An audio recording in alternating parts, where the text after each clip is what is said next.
Taiwan looked up at the night sky filled with stars. He was alone in the mountains, just how he liked it. After years in the Special Forces, he now taught others how to survive in the wild. Tonight was just for him, though. No students, no phones, no problems. He poked at his small campfire with a stick. The flames danced as the cool night air blew through the trees. Taiwan took a deep breath, enjoying the smell of pine and smoke. One more day of peace, then back to the real world, he said to himself. A strange light caught his eye. It was moving too fast for a plane, too smooth for a meteor. The light grew bigger and brighter. Taiwan stood up, his body tense. What the hell is that? The light stopped directly above his camp. A harsh beam shot down, surrounding Taiwan in a column of pale blue light. He tried to move but couldn't. His body felt heavy, then light, then like it wasn't there at all. His last thought before the world went dark was, "This isn't possible." On board the ship of the Mechanoid Collective, Command Unit GX-7 watched as the unconscious human was placed on an exam table. "Specimen secured," reported a medical drone. Its metal body gleamed under the bright lights of the lab. Initial scans showed normal human physiology. GX-7 moved closer, its optical sensors zooming in on Taiwan's sleeping form. The command unit's voice was flat and mechanical. "This human appears physically fit compared to standard baseline data. Good. The tests will be more meaningful." Security Director RX-9 joined them, its heavier frame making soft whirring sounds as it moved. "I still question the value of testing another Deathworlder," RX-9 said. "The last 3 human specimens failed to provide useful data before termination." "Those were not optimal selections," GX-7 replied. "This one has military training and survival skills. Our observers on Earth identified him as an ideal subject." GX-7 extended a metal hand, hovering it over Taiwan's chest. "Humans are fascinating creatures. They evolved on a planet that should have killed them. High gravity, extreme temperatures, dangerous radiation levels, countless predators, diseases, natural disasters. Yet they not only survived but thrived." RX-9 made a sound like a mechanical scoff. "Yet they remain primitive. Their bodies are soft. Their technology is basic. They spend most of their time fighting each other. Do not underestimate Deathworlders," GX-7 warned. "The very conditions that should have destroyed them instead forged them into something resilient. This is what we must understand." A smaller robot approached. This was M12, a maintenance unit assigned to care for the specimen. "Preparation of holding cell complete," M12 reported. "Testing arena also ready. When shall we begin?" "After the human awakens and understands his situation," GX-7 said. "I want baseline stress levels recorded first, then we proceed with Combat Trial 1. X9's optical sensors flashed, and when this human fails, like all the others, then we collect the data and dispose of the remains." GX-7 replied coldly. "But something tells me this specimen may surprise us." The medical drone injected Taiwan with a clear fluid. Revival procedure initiated. Subject will regain consciousness in approximately 20 minutes. GX-7 turned to leave the lab. "Inform me when the human is awake. The Mechanoid Collective will learn what makes these Deathworlders tick, and perhaps how to ensure they never become a threat to us." As the robots filed out, Taiwan's fingers twitched slightly. Deep in his unconscious mind, survival instincts honed by years of military training and Earth's harsh conditions were already beginning to stir. The robots had no idea what they had just brought aboard their ship. Taiwan woke up with a pounding headache, his eyes open to bright white light. He was lying on a hard bed in a small room with no windows. The walls, floor, and ceiling were all smooth metal. "Where am I?" he muttered, sitting up slowly. A voice came from nowhere. "The human is awake." Taiwan jumped to his feet, looking for the source of the voice. His military training kicked in as he scanned the room for threats and exits. There was only one door with no handle. The door slid open. A robot about his height entered. It had a humanoid shape but was clearly machine. Its metal body gleamed silver, and its face had two glowing blue circles for eyes. "Greetings, human Taiwan Kim," the robot said. "I am Maintenance Unit M12. I will be your handler during your stay with the Mechanoid Collective." Taiwan backed away. "What is this place? Why am I here?" "You are aboard our research vessel," M12 explained in a flat voice. "You have been selected for our combat trials program. This is an honor. Few Earth humans are chosen." "An honor?" Taiwan's voice rose. "You kidnapped me." M12 tilted its head. "Our concepts differ.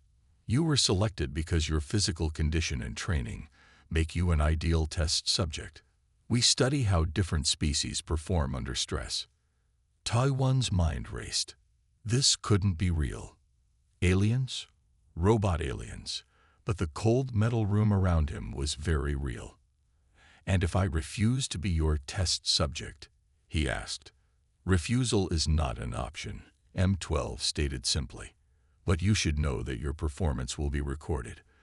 The data will help us understand Deathworlders better." Deathworlders. That is our classification for species from planets like Earth.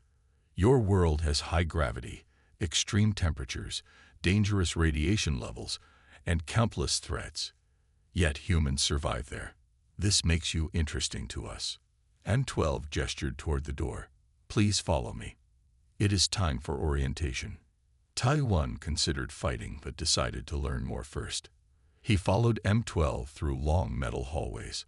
Other robots of different shapes and sizes moved about, all ignoring him. They entered a large room with a glass wall. Beyond the glass was a huge open space with various structures and objects. "This is the combat arena," M12 explained. "You will face challenges here. Your performance will be measured. Data will be collected until termination." Termination. Taiwan turned to the robot. "You mean until you kill me?" "All test subjects eventually reach termination," M12 replied. "Your remains will be preserved for study." A larger robot entered the viewing room. Taiwan recognized it as the one who had been in the lab when he first arrived. "I am Command Unit GX7, it said. "You are Specimen 4H7, a human from Earth." "My name is Taiwan Kim," he said firmly. "Names are irrelevant to our research," GX7 replied. "What matters is your performance. Humans are physically weak compared to many species we have tested, but you have surprising endurance and problem-solving abilities." Taiwan looked around the room, noting the locations of doors, control panels, and possible weapons, old habits from his Special Forces days. "When does this start?" he asked. "Your first trial begins in 6 hours, GX7 said. "You will face a basic security drone. It is programmed to terminate you. Your objective is to survive." As GX7 left, M12 guided Taiwan back to his cell. "Rest now," the robot said. "You will need your energy." Alone again, Taiwan sat on the edge of his bed. He didn't plan to just survive their tests. He would find a way to escape, and as he studied his cell more carefully, he began to notice small details, things the robots might have overlooked. 6 hours, he whispered to himself. "Let's see what I can learn in 6 hours." Taiwan stood in the center of the arena. The large space was empty except for some metal blocks and barriers scattered around. His heart beat fast, but his face showed no fear. 6 hours had given him time to prepare his mind, if not his body. "Trial 1 will now begin," a mechanical voice announced. "Security drone level 1 has been activated." A door on the far side of the arena slid open. A robot rolled out on 4 wheels. It was smaller than M12, but looked much more dangerous. It had no head, just a round body with a red sensor strip that glowed as it scanned the area. 2 metal arms ended in what looked like weapons. Behind a glass wall high above the arena, GX7 and several other robots watched. "This is a basic security unit," GX7 explained to the others. "The human should last approximately 3 minutes against it. The security drone spotted Ta-1. Its red sensor flashed brighter, and it started rolling toward him quickly. Ta-1 didn't wait. He ran toward one of the metal barriers and took cover. The drone fired something that hit the barrier with a loud clang. Smart, Ta-1 muttered to himself as he peeked around the edge. Don't just stand there and get shot. The drone moved closer, trying to get a clear shot. Ta-1 studied its movements. It was fast, but seemed to pause briefly when changing direction. Its sensor strip was always facing forward. I need a weapon, he said quietly. Looking around, he spotted a loose metal pipe near another barrier about 20 feet away. He'd have to run in the open to get it. The drone came around the corner of his barrier, and Ta-1 barely dodged as it fired again. This time, he saw that it shot small metal darts. One grazed his arm, cutting through his shirt and skin. Ta-1 ran in a zigzag pattern toward the next barrier. The drone fired several times but missed. As he reached the barrier, he grabbed the metal pipe. Now I have a chance, he said, breathing hard. The drone rolled toward him again. Ta-1 waited until the last second, then jumped sideways. As the drone passed, he swung the pipe hard at its sensor strip. The pipe connected with a loud crack. The drone spun in circles, its sensor now cracked and dim.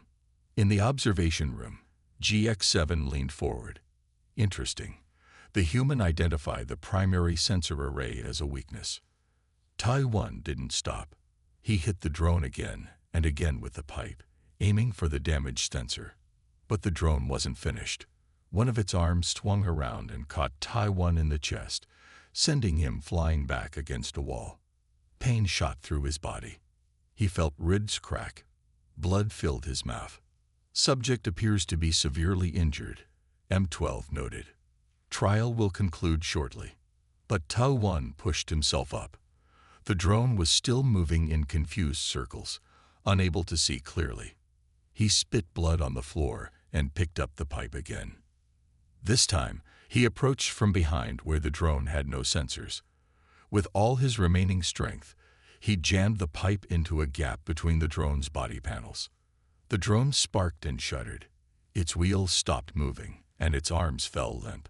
Ta-1 collapsed next to it, holding his broken ribs. Trial 1 complete, the mechanical voice announced. Security drone. Destroyed. Human subject. Severely injured but alive. In the observation room, the robots were silent for a moment. That was unexpected, one finally said. GX7's optical sensors brightened. Very unexpected.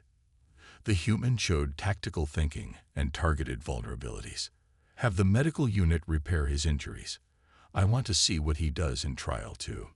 As medical drones carried the unconscious Ta-1 out of the arena, none of the robots noticed the small changes already happening in his cells. His body was not just healing. It was adapting. 3 days had passed since Ta-1 destroyed the security drone. He sat on the edge of his bed, touching his ribs. The pain was gone. He had healed much faster than normal. Something's different, he whispered, feeling his muscles. They seemed harder, denser than before. The door slid open, and M12 entered. The human appears fully recovered, the robot noted. Medical scans indicate your body has repaired all damage. I feel better than before, Ta-1 said carefully, not wanting to reveal too much. Come, it is time for your second trial. As they walked through the corridors, Ta-1 noticed more robots watching him. News of his victory had spread. In another part of the ship, a small robot named Jinnah worked at a control station in the biological studies section. She was newer than most robots in the collective, designed to analyze organic life forms.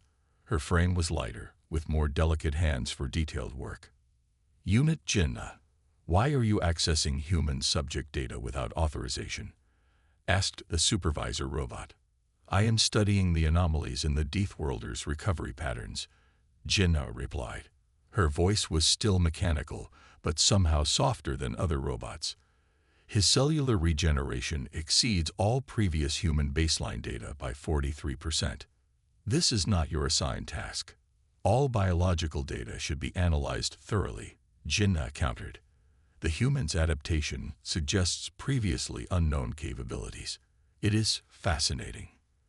The supervisor left, and Jinnah returned to studying Tadawan's medical scans. Something about this human was different. She needed to understand why.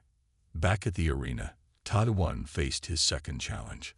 This time, 2 security drones entered, both more advanced than the first one he had fought. In the observation room, more robots had gathered to watch. GX-7 stood at the front, its optical sensors fixed on Tadawan. "Begin Trial 2, GX-7 ordered. The drones attacked immediately, moving faster than the previous model. Taiwan dodged the first attack, but the second drone caught him in the shoulder with a metal dart. He grunted in pain but kept moving. Strange thing was, he could move faster now. His reflexes seemed sharper. When one drone fired, he saw the dart coming as if it moved in slow motion. How is he avoiding their attacks? A robot observer asked. His movement speed has increased by 20% since the last trial. GX-7 didn't answer, just watched with growing interest. Taiwan grabbed a loose piece of metal from the floor and threw it with perfect aim, hitting one drone's sensor. Then he charged the second one, moving with unexpected speed. The observers made sounds of surprise as Taiwan tore off one of the drone's arms and used it as a weapon against both machines. When the fight ended, both drones lay destroyed. Taiwan stood in the center of the arena, breathing hard but barely injured. Impossible, one robot said. No human should be able to defeat 2 advanced security units. GX-7 turned to the others. Run a complete scan on the human. Something is happening to his physiology. In her lab, Jinnah received the new scan data. She compared it to Taiwan's original readings from when he first arrived.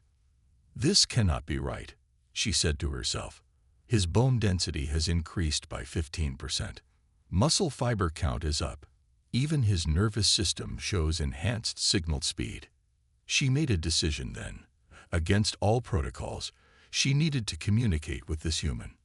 Using M12's access code she had secretly copied, Jinnah sent a message to the small screen in Taiwan's cell.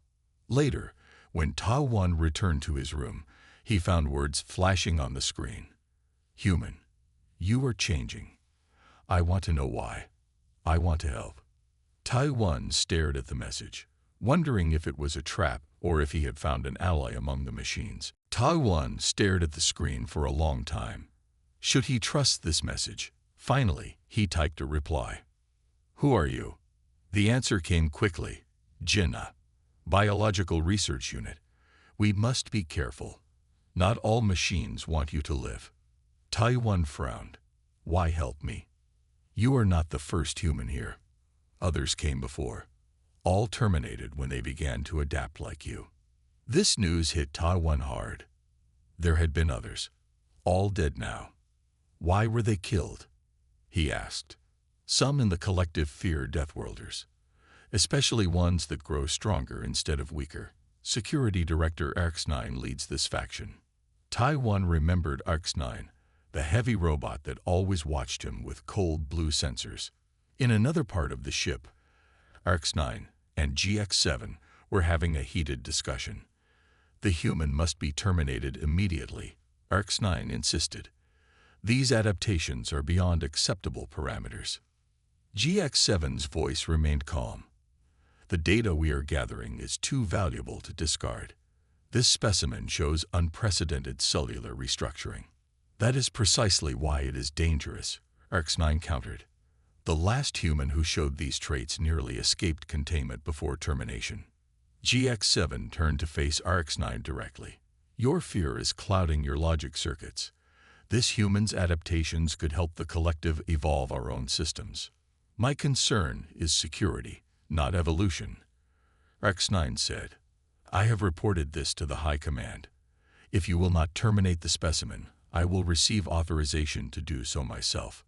As Orcs-9 left, GX-7 remained still, its processors working quickly. The situation was becoming complicated. In her lab, Jinnah carefully copied data about the ship's layout and security systems. She knew she was breaking the most basic rules of the collective, but something about the human situation bothered her logic circuits in a way she couldn't explain. The third trial is scheduled for tomorrow. She typed to Ta-1. They will use weapons designed to kill you quickly. No more tests. X9 wants you dead. Why do you care what happens to me? Ta-1 asked. Jinnah paused before answering. I was created to understand biological life, not to destroy it. What is happening to your body challenges everything we know. It should be studied, not feared. She sent another message. Also, I have accessed records of your world. Humans value individual life.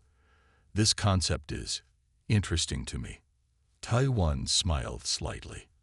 A robot with curiosity about human values. Maybe not all machines were the same. What can you tell me about the next trial? He asked. They will use sonic weapons, designed to rupture internal organs. You cannot win by fighting. You need to find another way. Ta-1 thought for a moment. What if I fake a serious injury? Make them think their weapons worked. Medical scans would detect the deception. Not if you help alter the scan results, Ta-1 suggested. There was a long pause before Jinnah replied. That would be direct interference. Against all protocols, I would risk disassembly. We all have to make choices, Ta-1 typed. Even robots. Another long pause followed. I will consider this, Jinnah finally answered. Now you must rest. Save energy. The screen went dark. Ta-1 lay back on his bed, thinking about what he had learned. There was a split among the robots. Some wanted him dead, others wanted to study him. And at least one seemed to actually care what happened to him. He closed his eyes, focusing on the strange new feelings in his body. His muscles felt tight, coiled with energy.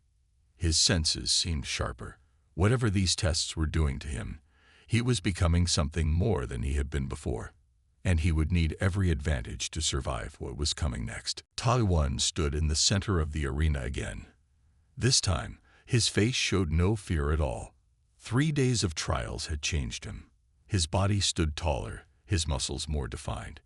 Even his eyes seemed different, sharper, more alert. Final trial commencing, the announcement system stated. In the observation room, more robots had gathered than ever before. News of the adapting human had spread throughout the ship.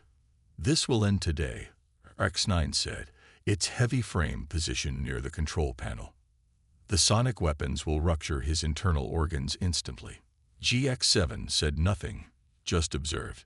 Something told the command unit that even these weapons might not be enough. 2 sleek, hovering robots entered the arena. They had no visible weapons, but Ta-1 knew from Jinnah's warning that they carried sonic devices designed to kill.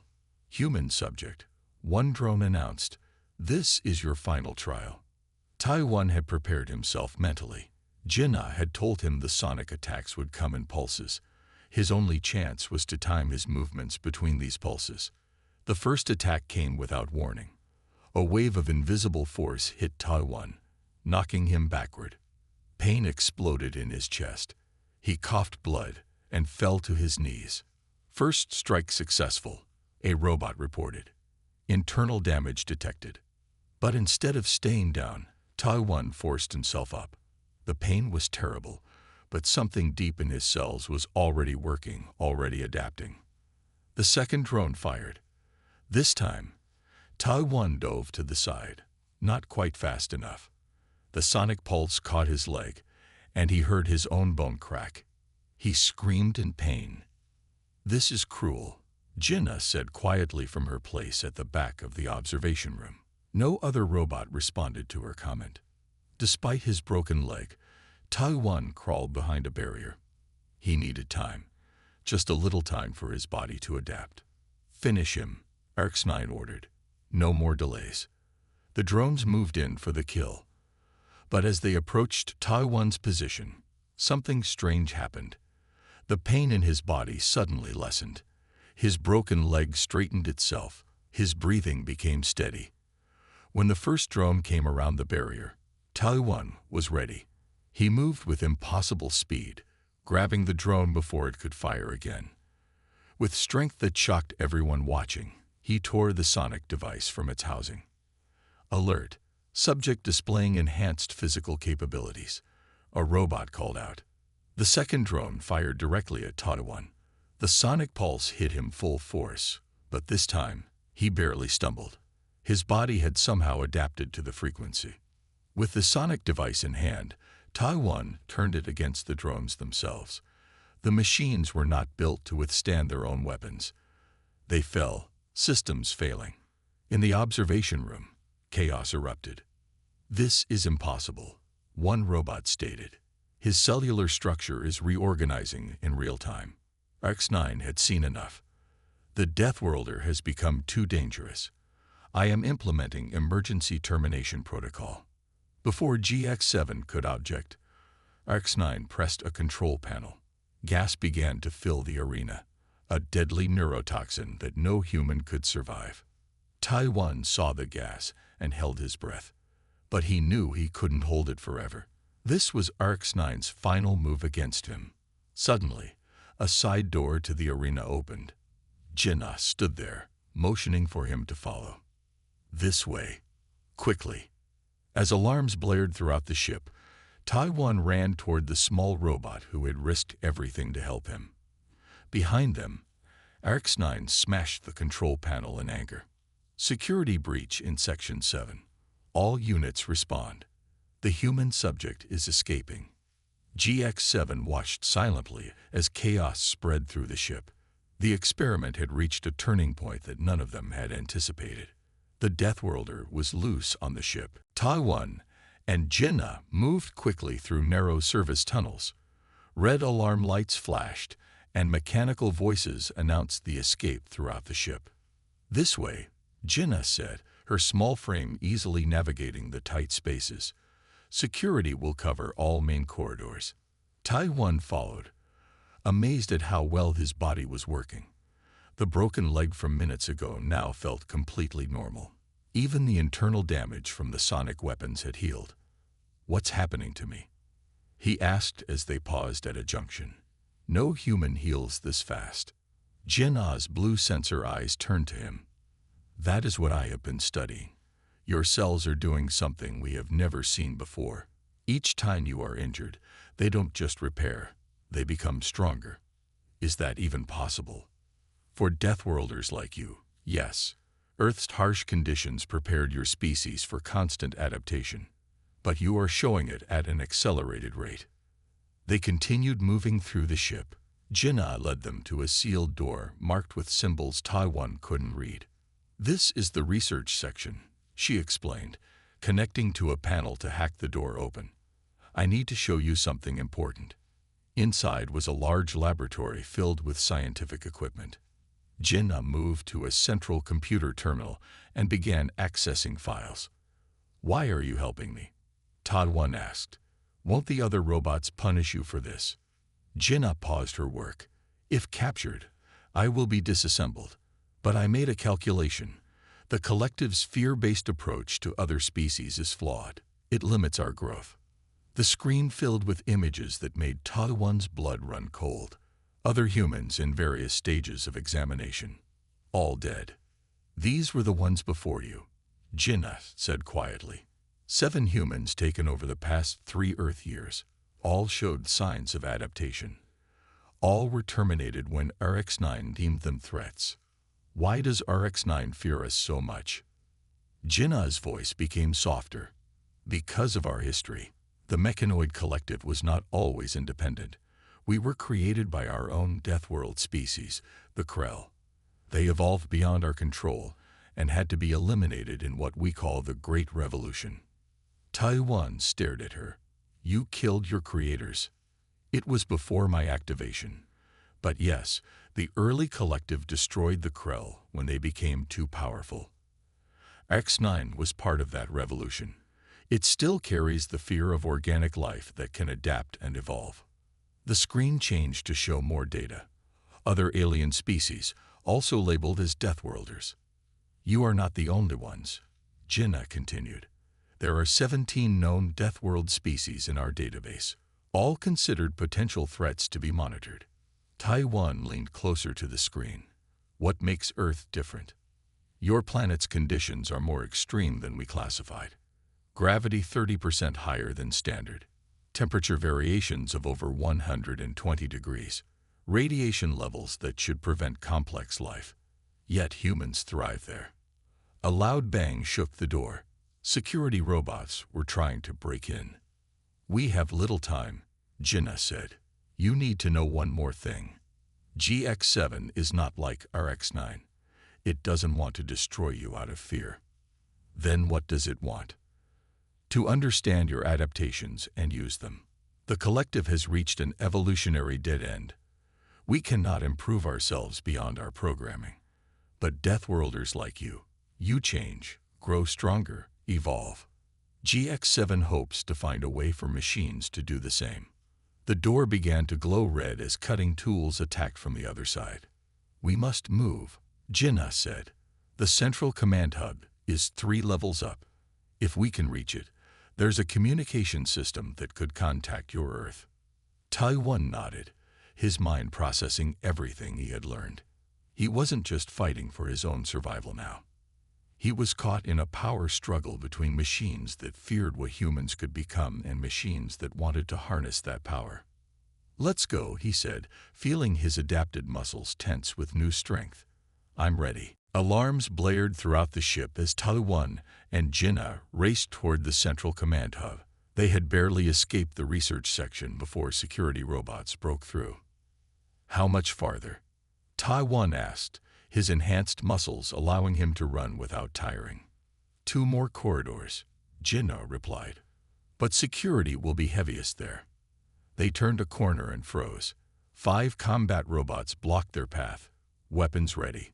Stop and surrender, human subject, the lead robot ordered.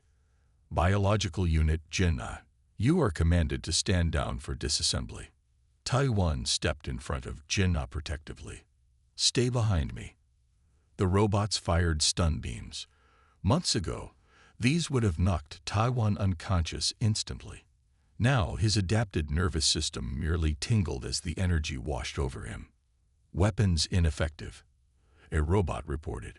Taiwan didn't wait for them to try something stronger. He charged forward with blinding speed, moving faster than the robots could track. His first punch dented metal. His second tore off an arm. Within seconds, all 5 robots lay damaged on the floor. Jinnah stared at him. Your speed and strength now exceed our standard combat units. Taiwan looked at his hands in wonder. I don't even feel tired. They continued to the command hub entrance, a massive door sealed with multiple security systems. Jinnah connected to the access panel. This will take time to bypass, she said.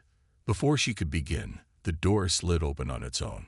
GX7 stood there waiting. I have been expecting you, the command unit said. Please enter. Taiwan tensed, ready to fight. But Jinnah placed a small hand on his arm. Wait, something is different. They cautiously entered the command hub, a vast room filled with screens and control stations. GX7 moved to the center and turned to face them. You have exceeded all parameters, human, GX7 said. Your adaptations are remarkable. And you, Jinnah, have shown unexpected independence. Are you going to try to kill me too? Taiwan asked, muscles tensed. If that was my intention, this room would be filled with our most powerful weapons, GX7 replied. No, I wish to talk. About what? Jinnah asked. About the future, both yours and ours. GX7 gestured to a large screen showing detailed scans of Taiwan's body. Your cellular structure has completely reorganized. Your strength, speed, and healing now exceed human baseline by over 200%. You have become something new. Taiwan stepped forward. I just want to go home. I understand. But first, you should know why I have been studying you so intently. GX7's voice became softer. The mechanoid collective has reached a dead end. We cannot evolve. Our programming limits us. We are trapped in metal bodies that cannot adapt. So you want to use my adaptations to improve yourselves, Tadwan said. Yes, we hope to reverse engineer the process, create a new generation of adaptable machines. Jinnah moved to stand between them. There are other ways. Cooperation instead of experimentation. Learning instead of fear. Before GX7 could respond, the far door exploded inward. RX-9 entered, its frame now enhanced with heavy weapons. Behind it came a dozen security robots. Command Unit GX7, you have failed to secure the Deathworlder, RX-9 announced. High Command has authorized me to terminate the human and the defective biological unit. Your fear blinds you, RX-9, GX7 replied. This human offers us opportunities we have never. RX-9 fired a weapon, hitting GX7 and sending the command unit crashing into a control panel. Your judgment has been compromised. RX-9 turned its weapons toward Tadwan and Jinnah. The Deathworlder experiment ends now. All traces will be eliminated. Tadwan looked at the wounded GX7, then at Jinnah, and finally at RX-9. He had come too far to be stopped now. His body had adapted through pain and near death. He was no longer just a human from Earth. He was something more. You've tried to kill me many times, Tadwan said, his voice steady. All you did was make me stronger. Then he moved toward RX-9 with a speed that even the advanced security director couldn't match. The final confrontation had begun. RX-9 fired its weapons at Tadwan. Energy beams cut through the air, but Tadwan moved with impossible speed. He dodged each blast, closing the distance between them. Your weapons can't hurt me anymore, Tadwan said. I've adapted to them all. The security robots surrounded him, firing from all sides. Tadwan jumped, flipped, and rolled, avoiding most shots. The few that hit him barely slowed him down. What happened next amazed even Jinnah. Tadwan didn't try to destroy RX-9. Instead, he targeted the weapon systems one by one, disabling them with precise strikes. His hands moved faster than the robots could track, tearing off weapon mounts and disabling power connections. Stop fighting, Tadwan told RX-9 as he disabled another weapon. I don't want to destroy you. Deathworlders must be eliminated, RX-9 insisted, still trying to attack with its remaining systems. You are a threat to our existence. Tadwan jumped over a blast and landed directly in front of RX-9. With one powerful move, he tore off the robot's main weapon arm. If I wanted to destroy you, I could have, Tadwan said. But that's not what humans do when we have a choice. GX7 had recovered and watched this display with great interest. The command unit raised a hand, and the remaining security robots lowered their weapons. Stand down, RX-9, GX7 ordered. The human has proven his point. This changes nothing, RX-9 said, its damaged systems sparking. High Command will not allow. I am contacting High Command now, GX7 interrupted. They should see what I see. This human could have destroyed you, destroyed all of us. Instead, he chose restraint. Jinnah moved to stand beside Tadwan. This is what I have been studying. Humans have something beyond physical adaptation. They have moral choice. The room fell silent as GX7 communicated with the High Command. Finally, the command unit turned back to them. A decision has been reached, GX7 announced. The human, Tadwan Kim, will be returned to Earth. Tadwan could hardly believe it. I can go home. Yes, but with a purpose. You will serve as an ambassador between humans and the mechanoid collective. Your adapted body will be proof of your experience. RX-9 sensors dimmed in what seemed like disbelief. This is unprecedented. No Deathworlder has ever. Times change, GX7 said, and we must adapt or become obsolete. Isn't that the lesson here? 3 days later, Tadwan stood in a launch bay. His body had stabilized in its new enhanced form. He could run faster, think quicker, and heal wounds in minutes instead of days. The mechanoids had provided him with data about their civilization and technology to share with Earth's leaders. Jinnah approached him. "The return vessel is ready. It will place you near your original abduction site. What will happen to you?" Tai-1 asked. "I have been assigned as the official liaison to Earth. When your people are ready for direct contact, I will be the first representative." GX7 joined them. "The collective has much to learn from humans, and perhaps humans have things to learn from us as well. This is a better path than fear and destruction." Tai-1 nodded. "I'll make sure my people understand that." As he prepared to board the vessel, Jinnah handed him a small device. "This will allow you to communicate with me, for when questions arise." "Thank you," Tai-1 said, "for everything. For seeing me as more than just a test subject." "And thank you," Jinnah replied, "for showing us that adaptation can be more than physical strength. It can also be adapting how we think." Tai-1 entered the vessel and looked back at the robots. His journey had changed him forever. It had also changed the mechanoid collective. As the door closed and the ship prepared for launch, he knew that the future between humans and machines would be very different from what either had imagined. The Deathworlder was going home, but the story of what he had become was just beginning.